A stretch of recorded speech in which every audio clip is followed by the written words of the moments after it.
para o culto infantil. E eu sempre reforço, irmão, irmã, você sente o chamado para trabalhar no ministério infantil, para ajudar no ministério infantil? Fale com a irmã Leonília, com certeza você será bem-vindo, bem-vinda para ajudar esse importante ministério que tem crescido e que é de muita responsabilidade, com certeza, e sabemos que Deus há de levantar aqui irmãos e irmãs para servirem ao Senhor nesse ministério. Deus abençoe então os professores. A palavra de Deus é fiel, ouçamos e obedeçamos sua voz. Queridos, deixemos a palavra de Deus aberta em Apocalipse 3, a partir do versículo 7. Os versículos também serão mostrados aqui na nossa projeção, mas eu gostaria de pensar com vocês nesta manhã sobre Filadélfia, a igreja fiel. Nós estamos, domingo após domingo, com a graça de Deus, entendendo o contexto e aprendendo lições importantíssimas acerca das 7 igrejas da Ásia Menor, para as quais o apóstolo João, amando do Senhor Jesus Cristo, escreveu o livro de Apocalipse, e especificamente cartas onde constavam elogios e repreensões da parte do Senhor. É muito importante, e eu já disse isso para os irmãos, não quero ser repetitivo, mas é muito importante que nós entendamos que o teor das cartas escritas para as 7 igrejas, todas as lições aprendidas através das cartas enviadas pelo Senhor às 7 igrejas, na verdade, nos ensinam, como igreja do século 21, da pós-modernidade, princípios que precisam ser obedecidos para que possamos continuar cumprindo o chamado do Senhor. E como eu tenho feito, eu gostaria de situá-los, gostaria de apresentar para a igreja um pouco do contexto de Filadélfia, que nos auxiliará na compreensão do teor da carta. É interessante que não há repreensões do Senhor para a igreja de Filadélfia, assim como não houve para a igreja de Esmirna. Não há, vocês podem ler a carta e vocês verão que o Senhor não repreende a igreja de Filadélfia. Ele a convida a observar algumas coisas, mas não há uma repreensão do Senhor para a igreja. A igreja de Filadélfia, ela vai apresentar algumas características da própria cidade de Filadélfia. A cidade, ela ficava a 50 quilômetros a sudeste de Sardes. E ela foi fundada por um morador de Pérgamo, um habitante de Pérgamo, chamado de Átalos II, ou Filadelfos. Foi este o fundador da cidade de Pérgamo, da cidade de Filadélfia. E ela era, irmãos, uma cidade importantíssima para as pretensões do Império Romano, embora fosse a menor das cidades da Ásia. Era uma cidade pequena, não era uma cidade grande, mas era uma cidade relevante, uma cidade muito importante, porque através dela, através da cidade de Filadélfia, o Império Romano quis atingir 2 regiões muito importantes, a Frígia e a Lídia, e disseminar nessas 2 cidades, e na região na qual elas estavam, a cultura greco-romana. Então a cidade de Filadélfia, mesmo sendo pequena, não tão proeminente como a cidade de Esmirna, como a cidade de Pérgamo, como a própria cidade de Éfeso, ela era extremamente importante para as pretensões do Império Romano de disseminar a sua cultura, a língua grega, também a cultura grega, a cultura romana, nessas regiões que eu acabei de citar para vocês. Por isso, a cidade de Filadélfia, ela foi chamada de a Porta do Oriente.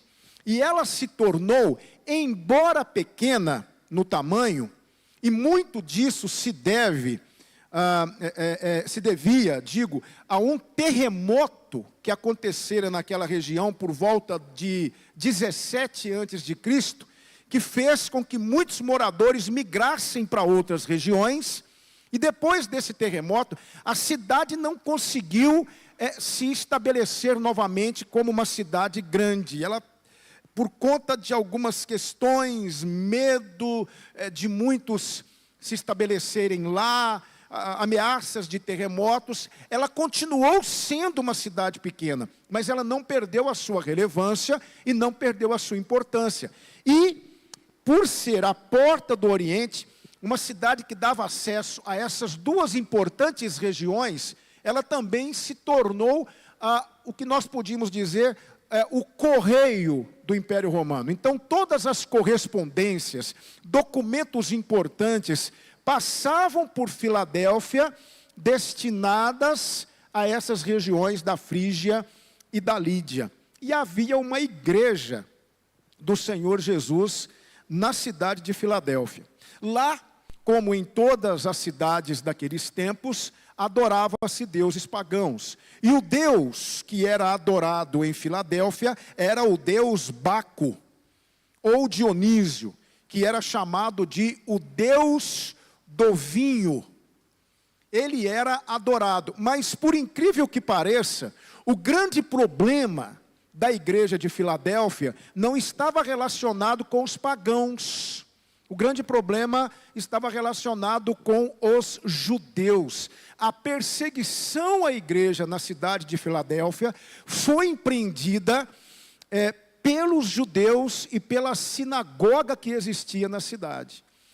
Esses eram os problemas da igreja de Filadélfia.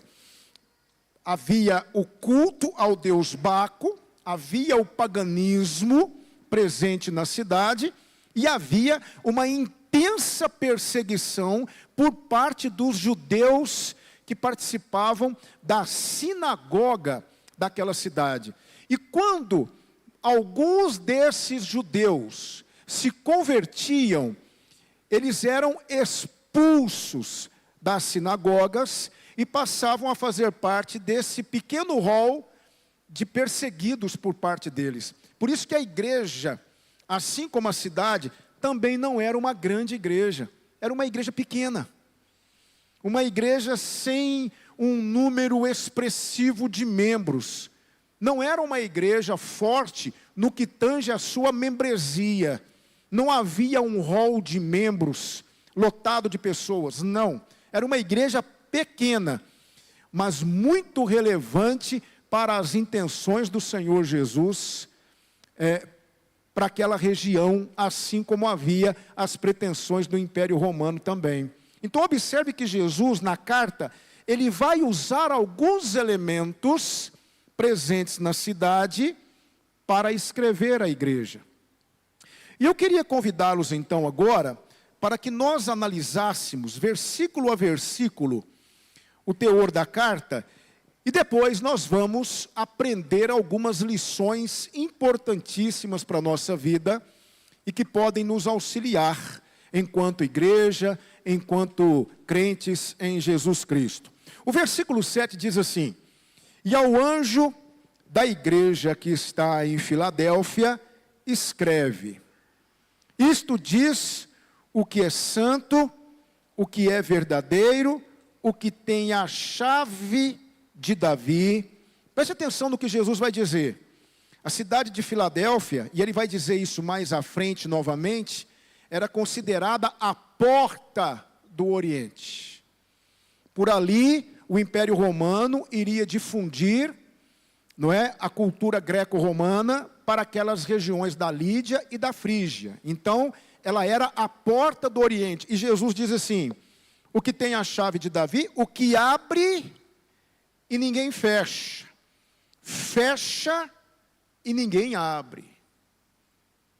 É interessante que Jesus ele se identifica como o que é santo e verdadeiro, um título atribuído a Deus. E somente Ele é absolutamente santo e verdadeiro, num tempo de uma religiosidade falsa e mentirosa, como a religiosidade da cidade de Pérgamo.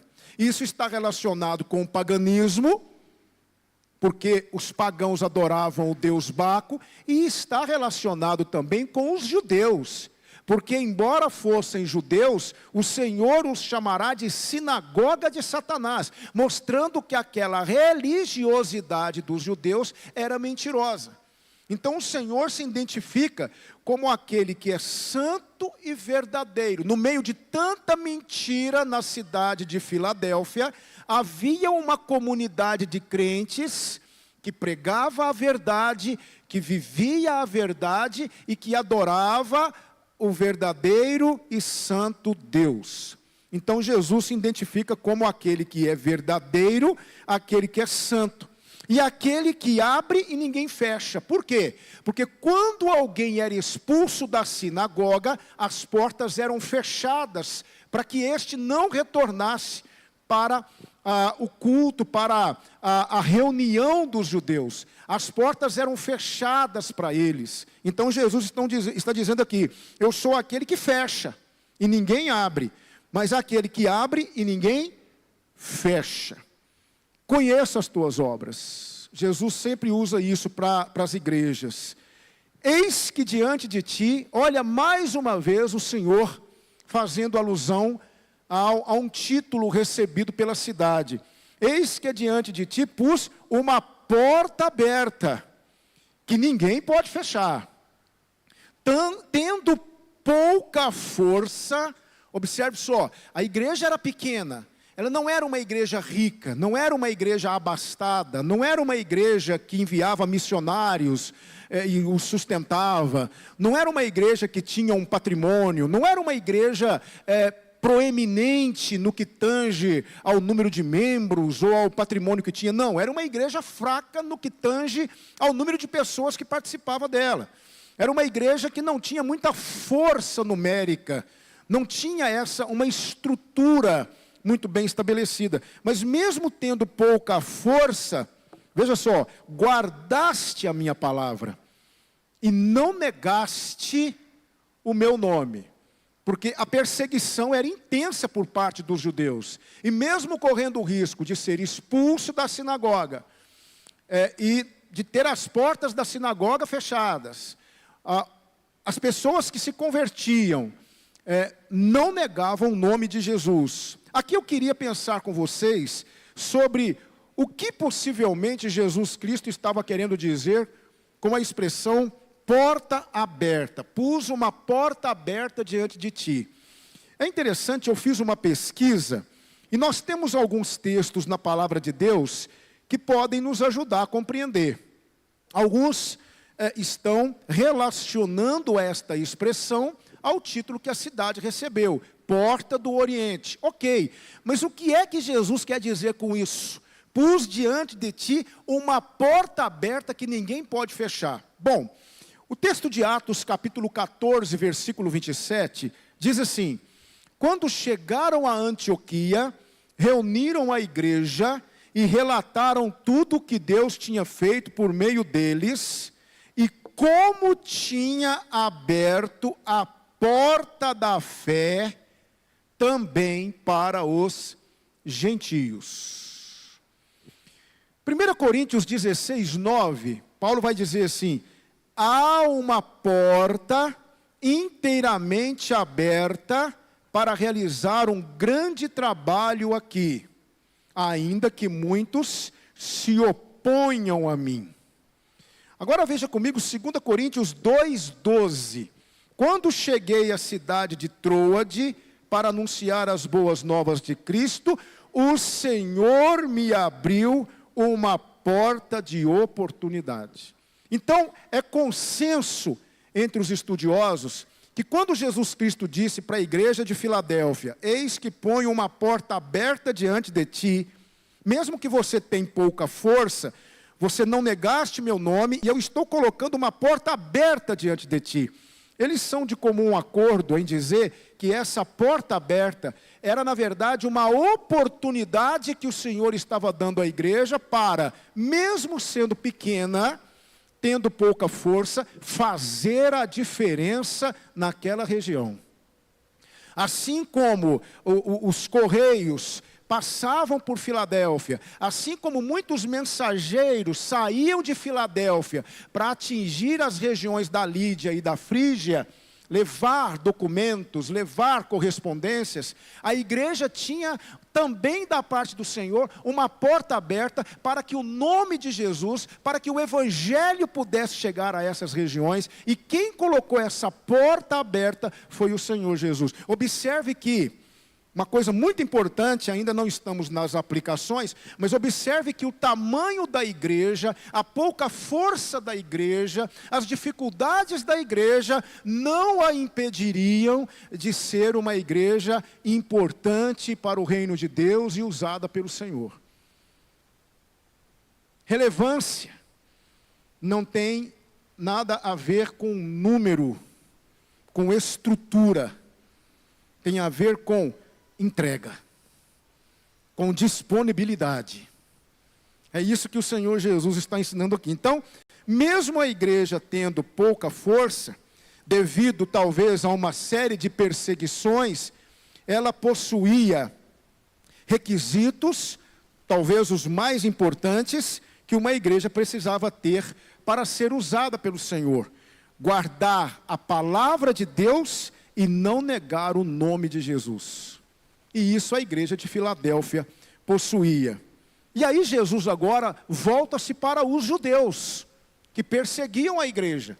Versículo 9 ele vai dizer: eis que eu farei aos da sinagoga de Satanás, aos que se dizem judeus e não são, mas mentem, eis que eu farei que venham e adorem prostrados a teus pés, e saibam que eu te amo. É interessante, muito interessante, essa expressão de Jesus. Não é que Jesus está dizendo que os judeus adorariam a igreja, mas os judeus veriam a diferença entre a comunidade de Jesus na cidade de Filadélfia e a comunidade do diabo. E os judeus reconheceriam que o amor de Deus estava sobre aquele povo. Já pararam para pensar nisso, irmãos? O mundo saber que o amor de Deus está sobre nós. O mundo perceber que o amor de Deus, que a graça de Deus está sobre um povo. E esse povo é o povo que foi comprado pelo sangue do Cordeiro. E nós fazemos parte desse povo. Aqui eu não estou me referindo à denominação, eu estou me referindo ao povo de Deus presente nesse mundo, que tem a graça de Deus sobre ele. Então observe que Jesus ia fazer com que os judeus percebessem isso, que havia algo diferente sobre aquela comunidade que estava sendo perseguida por eles. E isso, essa diferença, era o amor de Deus presente na vida da igreja. E aí no versículo 10, Jesus diz: como guardaste a palavra da minha paciência, também eu te guardarei da hora da tentação que há de vir sobre todo mundo, para tentar os que habitam na terra. É interessante que a cidade de Filadélfia tinha passado por um momento extremamente difícil quando do terremoto em 17 a.C. A cidade foi praticamente destruída, muitos morreram naquele terremoto, outros fugiram, e depois disso, a cidade nunca mais voltou a ser o que ela era. Ela se tornou uma cidade pequena, pouco habitada, embora relevante, mas uma cidade pequena, por conta desse período difícil pelo qual a igreja passou. Jesus está usando isso para dizer que os crentes também passariam por tempos difíceis, mas que o Senhor os guardaria. Eu confesso para vocês que eu não encontrei consenso entre os historiadores sobre o que, na verdade, o Senhor Jesus quis dizer aqui. Mas é interessante que alguns aqui estão relacionando isso com um período mais escatológico, porque depois disso não houve nenhuma notícia de que a cidade passou por novos percalços. Então, muito provavelmente, Jesus está aqui se referindo, não é? A palavra tentação, provação aqui, vem do grego peirasmos, que significa testar, colocar à prova. Se nós lançarmos mão do contexto histórico, obviamente que nós vamos ver os cristãos passarem por terríveis perseguições. O Império Romano empreendeu pelo menos 10 grandes perseguições sobre a igreja. Houve vários imperadores que tentaram acabar com o cristianismo, e essas perseguições elas vão se encerrar quando Constantino ascende ao trono de Roma. Mas até lá, os cristãos eram duramente perseguidos, martirizados. Eu não sei se eu já falei para vocês, mas existe um livro muito bom de John Foxe. Se você quiser comprá-lo na Amazon ou em outras livrarias, você pode digitar lá e vai aparecer. Não é um livro caro, mas é um livro muito bom chamado O Livro dos Mártires, de John Foxe. Eu já li esse livro 2 vezes. Eu tenho esse livro na minha biblioteca, e é um livro que conta a vida dos cristãos ao longo dos séculos. E vocês vão ver que os 3 primeiros séculos da história da igreja foram séculos de muito sangue derramado. Os martírios eram intensos. As arenas eram manchadas de sangue quase todos os dias. Justino Mártir disse que o sangue dos mártires era a semente do evangelho. Então, se a intenção dos imperadores era pôr fim ao cristianismo, isso não aconteceu, porque o Senhor Jesus é que fortalecia a igreja. Então, quanto mais se matava cristãos, mais pessoas se convertiam pelo testemunho dos cristãos. Até que em 314, as perseguições cessam quando Constantino assume o trono romano. Mas até lá, muitos morreram, sucumbiram por não negarem o nome de Jesus. Então, talvez Jesus estava fazendo alusão a esse período, não se sabe. Outros dizem que pode ser mais um contexto escatológico. Seja como for, irmãos, a igreja sobreviveu. A igreja venceu esse período negro da história, e aqui estamos nós. E há muitos hoje sendo perseguidos, principalmente nos países fechados para o evangelho, onde você não pode sequer citar o nome Jesus, que você pode ser preso e pode ser condenado. Mas a igreja sobreviveu. Então essa promessa, ela não está relacionada apenas com os habitantes de Filadélfia, mas com todo o povo de Deus. Porque assim como os habitantes de Filadélfia estavam sendo perseguidos pelos judeus, e estavam resistindo, não negavam o nome de Jesus, guardavam a palavra, isso aconteceu com o povo de Deus ao longo da história. Se você puder, compre esse livro, O Livro dos Mártires, de John Foxe. É um livro extraordinário que vai mexer com você. Você tomará conhecimento do que os nossos irmãos do passado, eles enfrentaram, para que o cristianismo continuasse avançando. Então Jesus está dizendo, eu vou guardar você dos tempos ruins, das dificuldades que sobrevirão. E aí no versículo 11, ele faz uma promessa, eis que venho sem demora, guarda o que tens, para que ninguém tome a tua coroa. Isso aqui não está relacionado com salvação. Porque embora aquela igreja estivesse passando por perseguições severas por parte dos judeus, a perseverança e a forma como a igreja lidava com essas perseguições, guardando o nome de Jesus e permanecendo na palavra, foi produzindo uma igreja forte. A igreja de Filadélfia, embora estivesse numa cidade pequena e fosse uma igreja pequena, era uma igreja forte, uma igreja vigorosa, uma igreja relevante, que fazia diferença naqueles tempos. Essa era a coroa da igreja. Então Jesus está dizendo: eu venho sem demora, guarda o que tens, guarde isso que você adquiriu, isso que você conquistou por ser fiel a mim. Porque a igreja de Filadélfia era uma igreja fiel. Isso que você conquistou, guarde isso, para que ninguém tome isso de você. Aqui não está relacionado com salvação. Aqui está relacionado com o resultado de uma perseverança e de um amadurecimento que foi surgindo com o passar do tempo. Jesus está dizendo: eis que venho sem demora. Muitos zombam disso. Muitos dão risada disso, porque é nisso que cremos. Essa é a força da igreja.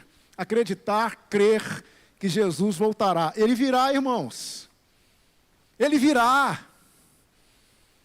Ah, mas ele está demorando. Tem 2000 anos que ele prometeu voltar. Bom, a palavra de Deus diz que um dia para o Senhor é como? 1000 anos. E 1000 anos? Como um dia. Jesus prometeu voltar anteontem. Nós estamos no Cronos, irmãos. Mas o nosso Deus está no Kairós. O tempo lá é diferente daqui. Está tudo absolutamente dentro do controle de Deus. Para nós faz 2000 anos. Mas é como se fizesse 2 dias para Jesus. Ele virá, calma. Ele virá. E a Bíblia diz que todo olho o verá. E esses que ficam dando... irmãos... Me perdoem se eu estou sendo muito duro com o que eu vou dizer agora, mas eu queria tanto ver. Não sei se eu vou ver, mas eu queria tanto ver esses que deram risadinhas, e que zombaram, e que disseram que nós somos loucos, não é? Noé, vocês se lembram disso? Noé foi pregoeiro da justiça, não é? A Bíblia fala isso, e a palavra de Deus nos diz... Não é que Noé foi salvo na arca com sua família. Sabe o que eu fiquei pensando, irmãos? Que Noé pregou e falou, e as pessoas davam risada de Noé. Você já parou para pensar nisso? Que provavelmente Noé foi zombado, foi tido como um louco, não é? Que Noé não batia bem das ideias. Como que pode uma coisa monstruosa dessa ser feita aqui nessa parte do mundo? Dilúvio, o que é isso? Dilúvio, chuva, o que é isso? E de repente começou a gotejar. E choveu. E choveu. E Noé estava lá na arca, com sua família e aqueles animais. Porque creu. E aí Jesus vem e diz: como foi nos dias de Noé. Então, irmãos, Jesus voltará. Jesus virá. E eu creio. Ele diz: eis que venho sem demora. Não importa se nós estamos no ano de 2023, há um errinho aí no calendário, mas tudo bem. 2023 depois de Cristo. E não importa se já tem mais de 2 milênios que ele prometeu que voltaria, eu creio que ele voltará. Dentro do Kairós de Deus, tudo está acontecendo. O problema é que nós estamos no Cronos, e o Cronos vai passando o tempo, passa-se 1 mês, passa-se 2 meses, 1 ano, 1 década, 1 século, 1 milênio, e nada, mas... é porque nós estamos no Cronos. E essa promessa está relacionada ao Kairós. Aguardemos, igreja, o Senhor virá. Virá para nos levar. Então ele diz: eis que venho sem demora. Versículo 12, a quem vencer. Aqui há uma quantidade de promessas e elementos maravilhosos para nós. Ao que vencer, eu o farei coluna. Olha que interessante. Quando a cidade de Filadélfia foi destruída no ano 17 a.C., várias construções ruíram, vários templos ruíram. Depois disso, eles tentaram reconstruir a cidade colocando colunas em todos os lugares. A cidade de Filadélfia era uma cidade cheia de colunas, para garantir que as construções não ruiriam ou não cairiam, ou que a cidade não sofreria um prejuízo, como sofreu, se um novo terremoto acontecesse. Então a cidade de Filadélfia, assim como as construções gregas e romanas, era uma cidade cheia de colunas. Aí o Senhor Jesus está dizendo, aquele que vencer, eu o farei coluna no templo do meu Deus. Dele nunca sairá. Escreverei sobre ele o nome do meu Deus e o nome da cidade do meu Deus, a Nova Jerusalém, que desce do céu, do meu Deus, e também o meu novo nome. Eu quero pensar com vocês aqui rapidamente sobre o que esses termos, essas promessas significam para nós. Primeiro, escreverei sobre ele o nome do meu Deus. Será uma consagração completa a Deus. Nós lemos aqui em número 6, a bênção araônica. Aquilo significava que a pessoa que estava recebendo aquela bênção estava sendo consagrada totalmente ao Senhor. O nome da cidade do meu Deus, a Nova Jerusalém, que desce do céu, do meu Deus, isso significa que nós teremos uma nova cidadania. Uma cidadania eterna. E também o meu novo nome. Isso significa que nós teremos um conhecimento completo de Jesus. Aí eu me lembro da promessa de João, filhinhos. 1 João 3,2. Filhinhos, agora somos filhos da luz. E ainda não se manifestou o que havemos de ser. Mas quando ele se manifestar, seremos semelhantes a ele. Porque assim como ele é, o veremos. Um dia nós veremos o nosso Senhor face a face como ele é. E nós seremos semelhantes a ele. Essas promessas estão reservadas para aquilo que está escrito no versículo 13. Quem tem ouvidos, ouça o que o Espírito diz às igrejas. Aqueles que creem verão, receberão as promessas de Deus sobre si. Aguardemos, irmãos. As profecias estão se cumprindo. Aqui eu não quero fazer nenhum tipo de sensacionalismo, porque em tempos de guerra, em tempos de uma situação adversa como as que nós estamos vivendo, em tempos de muito calor como nós estamos vivendo, sempre vai aparecer os oportunistas que querem os seus minutos de fama, apresentando profecias aqui, profecias ali, tirando textos dos contextos e usando isso como uma provável profecia que está se cumprindo. Eu não preciso disso, eu creio na palavra de Deus, as profecias estão se cumprindo e eu estou esperando o meu Senhor e Ele virá e nos levará para Ele. Foi isso que o Senhor escreveu para Filadélfia. Eu quero aprender com vocês aqui algumas coisas, algumas aplicações para a nossa vida. O que eu posso aprender aqui na igreja de Filadélfia? Eu aprendi e quero compartilhar com os irmãos. Primeiro, não é o tamanho do hall de membros de uma igreja que importa, mas sua relevância. Filadélfia era uma igreja pequena, sem expressão. Hall de membros pequeno, mas era uma igreja relevante, missionária. A porta para ela estava aberta, obediente. Irmãos, a verdade é que a numerolatria gospel tomou conta do evangelicalismo brasileiro. O que importa para muitos hoje é número. Eu não tenho nada contra números. Graças a Deus por isso. Não tenho nada contra números. Até porque eu creio que quem acrescenta é o Senhor. E nós precisamos estar preparados para recebermos pessoas que virão com certeza, porque o Senhor as trará. Eu não tenho nada contra números, mas eu tenho tudo contra aquele que coloca os números como um fim em si mesmo. É a numerolatria gospel. O que as pessoas querem, o que muitos líderes querem, é números. Porque quanto mais pessoas estiverem presentes na igreja, maior será a arrecadação daquele dia. Números. Meus amados irmãos, preguemos, falemos de Jesus e deixemos o resultado com Deus. E se Ele quiser que nós tenhamos 2.000 membros, vamos glorificá-lo da mesma maneira, porque Ele trouxe. E nós vamos entender como cuidar de tantas pessoas. Mas isso não pode ser a meta, o objetivo final de uma igreja. Por isso que a igreja de Filadélfia era relevante, porque ela não estava preocupada com números. Ela estava preocupada em agradar a Deus, guardar a palavra, não negar o nome.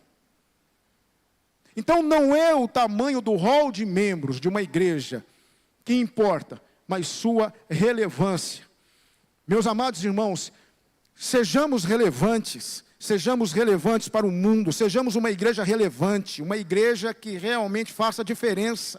Primeiramente na vida de seus membros, primeiramente na vida daqueles que se achegam a nós. Sejamos uma igreja relevante para a cidade de Divinópolis, sejamos uma igreja relevante para Minas, para o Brasil, para o mundo. Mas que Deus nos torne relevantes. É isso que nós precisamos entender. E a relevância de uma igreja, ela não perpassa primeiramente pelo número de membros que ela tem, mas pelo que ela tem no coração. Irmãos, peçamos a Deus, peçamos ao Senhor que nos ajude a amar a sua palavra. Como o salmista disse, como amo a tua lei, é a minha meditação o dia todo. Como eu amo a tua lei, Senhor. Amemos a palavra, amemos a Jesus, amemos a Deus, e isso fará de nós um povo relevante. Segunda coisa que eu aprendo, temos diante de nós uma grande porta aberta. Irmãos, quantas portas abertas Deus tem colocado diante de nós. Cada cristão tem uma porta aberta diante de si. A igreja de Filadélfia também tinha e aproveitou. Se nós entendermos porta aqui, como a palavra de Deus nos mostrou em alguns versículos, como oportunidades, aproveitemos. Quer ver uma porta aberta que Deus colocou diante de nós? Redes sociais. Redes sociais. Usamos as redes sociais para falar de nós, sim ou não? Da viagem que fizemos, do carro novo que compramos, das reuniões de confraternização, daquele dia que foi muito especial, quando eu recebi um diploma, não é? Ou então um prato diferente que eu consegui fazer, aí eu tiro uma foto e quero que todo mundo saiba que eu fui capaz de fazer um prato diferente. Eu não estou dizendo que você não possa fazer isso, absolutamente. Mas olhe para suas redes sociais como uma porta que Deus abriu para que você fale de Jesus. Quanto das suas redes sociais está sendo usado para falar de Jesus? Coloque Jesus, coloque uma mensagem nos seus stories ou no seu feed. Fale de Jesus no Instagram, fale de Jesus no Facebook, no Threads, no Twitter. Não perca tempo, use essa porta que o Senhor está colocando diante de você. Fale de Jesus, fale de manhã, fale à tarde, fale à noite. Não perca a oportunidade, mande um e-mail para quem você ama, pregue o Evangelho, fale de Jesus. Use as suas redes sociais para a glória de Deus. Você tem usado suas redes sociais para a glória de Deus, irmão. Pessoas têm sido abençoadas ao lerem os seus stories ou verem as suas postagens. As redes sociais são sim portas abertas que Deus colocou diante de nós. Quer ver outra porta aberta que Deus coloca diante de nós? Relacionamentos. Às vezes você estabeleceu um relacionamento com alguém, você é próximo de alguém, você se relaciona com alguém, mas você não fala de Jesus para esse alguém. Relacione-se, fale de Jesus. Dê testemunho da sua fé.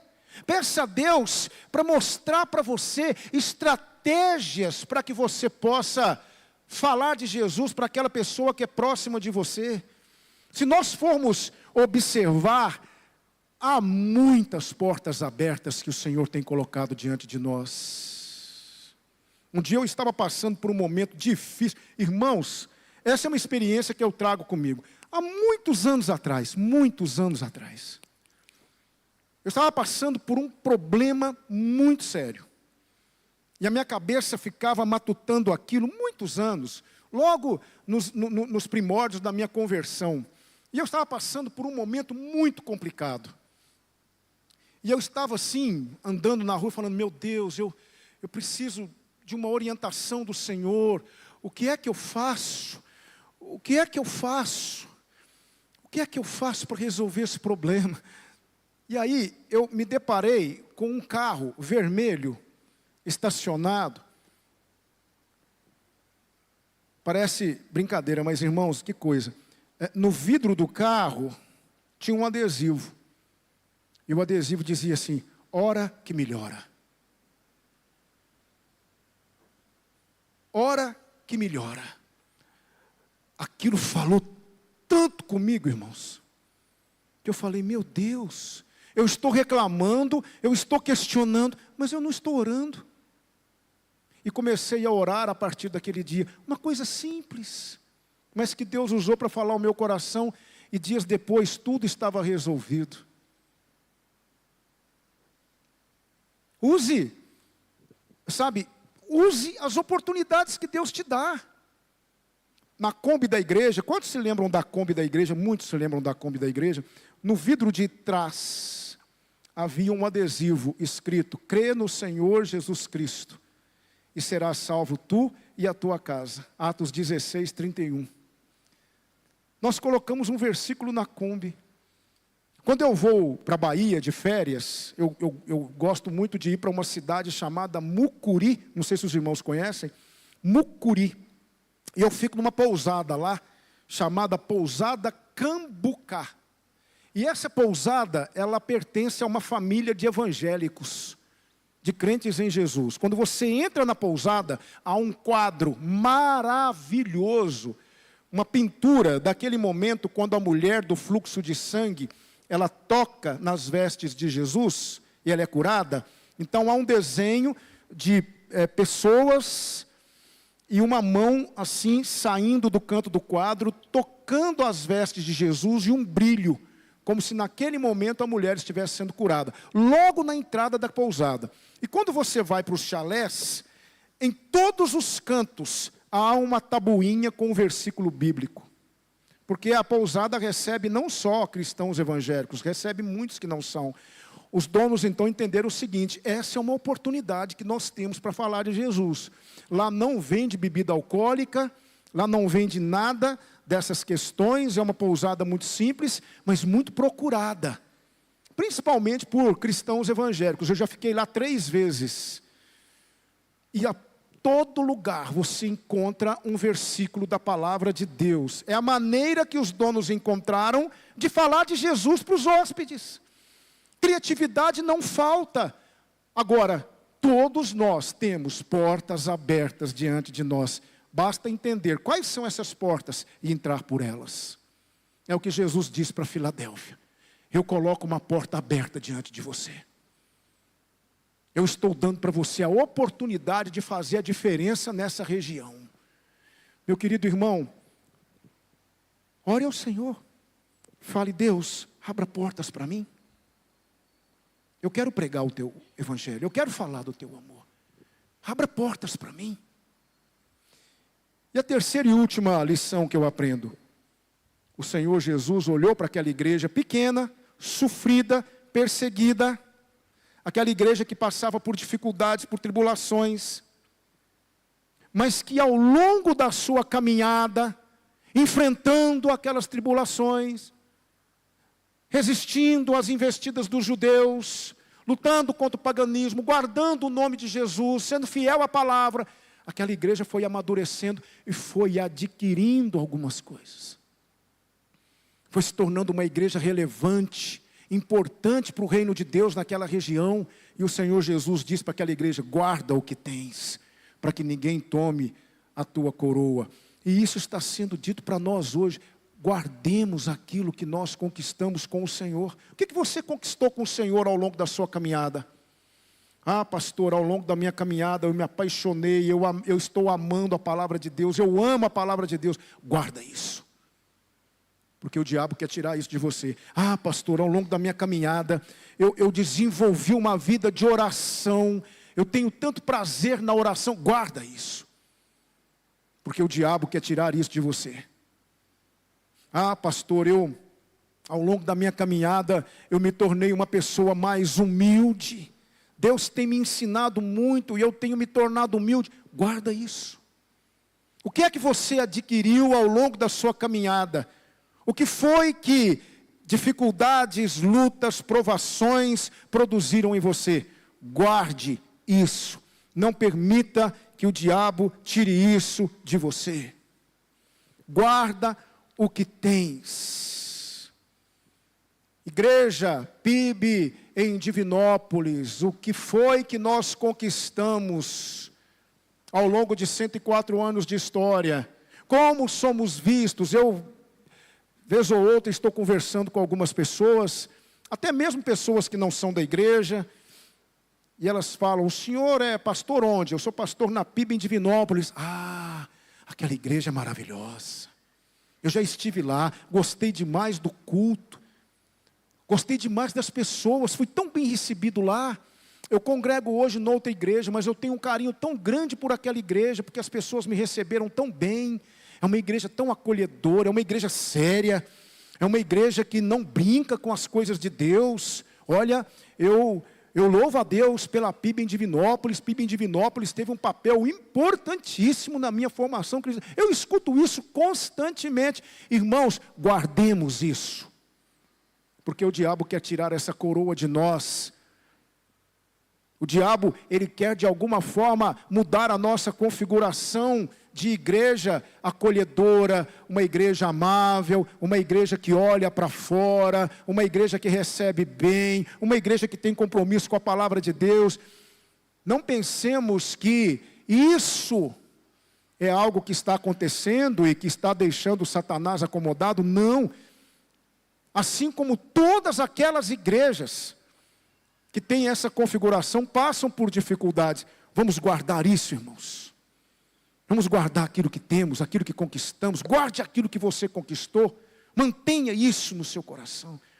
Assim como a igreja de Filadélfia. A minha oração é que nós tenhamos aprendido com esta igreja nesta manhã. A igreja de Filadélfia, a igreja fiel. Quero, nesse momento, orar com os irmãos. Vamos pedir ao Senhor que nos ajude a ser fiéis. Cada um de nós, fiéis. A guardar aquilo que conquistamos, a guardar aquilo que temos. A sermos relevantes para a vida das pessoas. Não vamos nos preocupar com números, com metas. Deus acrescentará, Deus trará. Vamos fazer o nosso papel, vamos pregar, vamos investir nos projetos que temos. Próximo ano eu quero apresentar alguns projetos para os irmãos. Vamos trabalhar, mas vamos confiar que é o Senhor que trará. Pai amado, nós somos agradecidos ao Senhor. Queremos nesse momento colocar nossas vidas diante de Ti. Queremos realmente entender, ó Pai, que precisamos mudar, precisamos melhorar muito. Mas também queremos reconhecer, ó Pai, que o Senhor tem colocado marcas em nós. Por isso nos ajude a guardá-las, a mantê-las. Para que verdadeiramente o Seu nome continue sendo glorificado. Bendito seja o nome do Senhor pela igreja de Filadélfia, que embora fosse pequena, estivesse numa cidade pequena, não tivesse muita força, foi tão importante a ponto de não receber nenhuma repreensão do Senhor. Ajude-nos a sermos assim também, Senhor.